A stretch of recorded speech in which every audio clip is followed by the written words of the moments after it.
Explain to me now what you were thinking about the Mike Tyson situation. Shortly after the verdict was announced that he had been convicted, he was guilty of the crime, you had a plan. Now, what were you thinking? What was I thinking? Yeah. I was thinking that as soon as he gets out, he's going to fight at my casinos. Yeah, but you can't buy your way through. Of course, I'm only kidding when I say that, folks. He obviously was not kidding, though. Mike Tyson's fight with Leon Spinks took place at the Atlantic City Convention Hall under the banner, as you see at the top of the broadcast, Trump Plaza. Donald paid, per the LA Times in 1988, a record site fee of $11 million. The convention hall is attached to the plaza, or at least was. Mike Tyson was greeted at his door at 1 o'clock in the morning by a woman. He then... Well, we don't need to go through the case again. It's ridiculous. The woman was dancing at 8 o'clock, and this guy's in jail for 6 years. I don't understand it. I think it's wrong. I think but due process of law prevailed. So I think he had one of the worst defense lawyers I have ever seen. This was the worst defense. I mean, their defense essentially was that anybody that goes out with Mike Tyson knows she's going to be raped, and therefore Mike Tyson... This is his defense. I think it was a horrible job they did in defending him. Everything you say may be true, but still in all, you can't come in and say, okay, let's put the decision of the court aside. Here, I have a plan. I never said that. I think that was the impression people had of that. What I said really is that Mike Tyson should fight. Mike Tyson should supply millions and millions and millions of dollars to rape victims, and I think that's a hell of a lot better than him sitting in a jailhouse for 6 years. Now, let him do some time, let him do some this, but this man could supply $30 million just from one fight.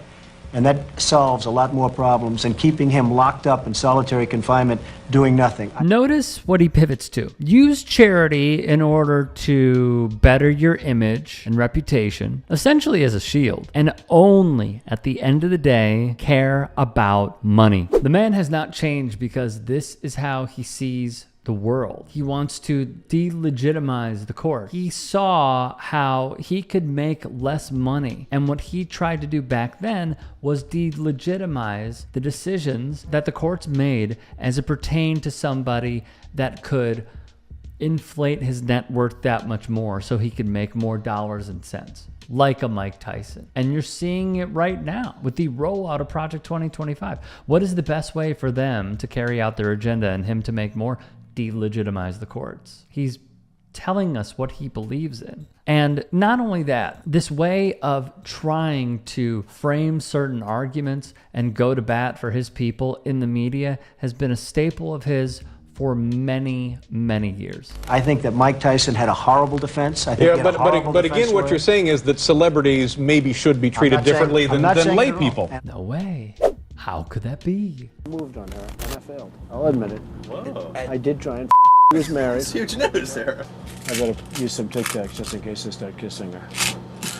You know, I'm automatically attracted to beautiful. I just start kissing them. It's like a magnet. You just kiss. I don't even wait. And when you're a star, they let you do it. You can do anything. Whatever you want. Grab them by the I can do anything. Case in point here, the Access Hollywood tape. So what was Donald Trump defending his pal Mike Tyson from?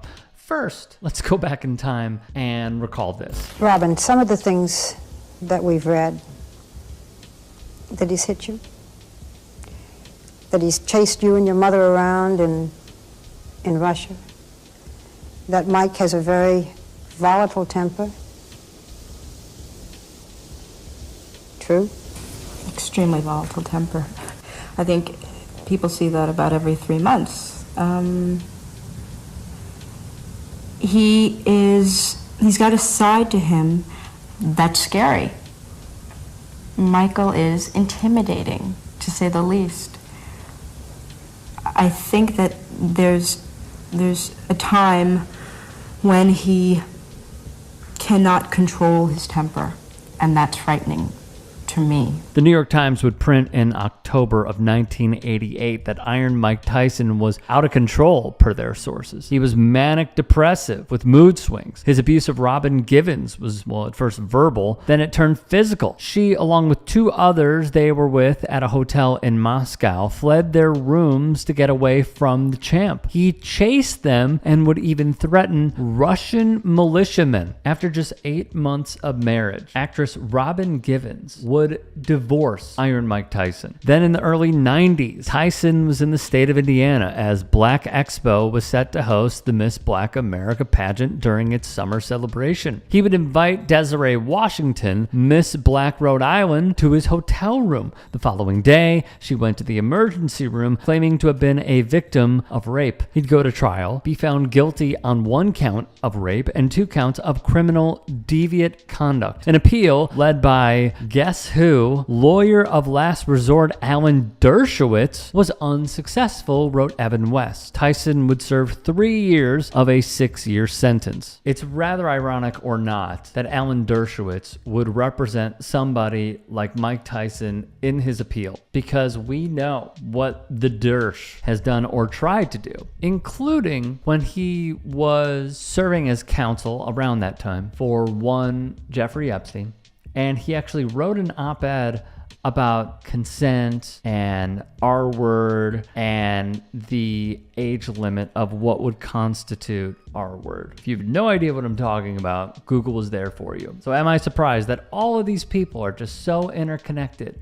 No, I am not surprised. But what I go back to, and I know I've talked about this a few times, Donald Trump has not changed over the years. All he follows is the money. That's it. As I alluded to previously, somebody that he was in business with, Mike Tyson, who was the biggest name in sports at the time. For example, when Donald Trump put on that fight between Michael Spinks and Mike Tyson, which was a test for Mike Tyson, there's no doubt about it. Many were saying he couldn't even be the heavyweight champ until he beat and dethroned Spinks. Trump just saw it as hurting his pocket. That's why he continued to go to bat for someone like Tyson. And he's even told Leslie Stahl and others that he will degrade you. He will go after you. He will minimize your efforts at every single turn, because what he wants to do is get the public on his side. He's done that once again, and he's going to continue doing it, because you can't teach an old dog new tricks. Hey, I appreciate you watching. Now, if you can, please do become a channel member by going to youtube.com/TYTsports and clicking the join button. If that's too much for you, you can just go to tyt.com/join to become a member. It helps all of us out here at the Young Turks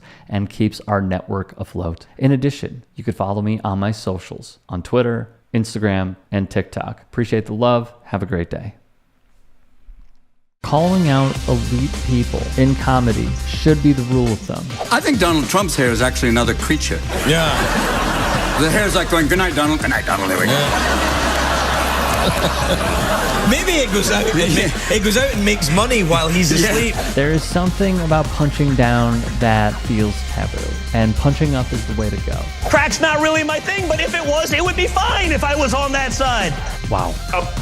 Don Jr.'s on coke. We won with poorly educated. I love the poorly educated. I'm a very stable genius.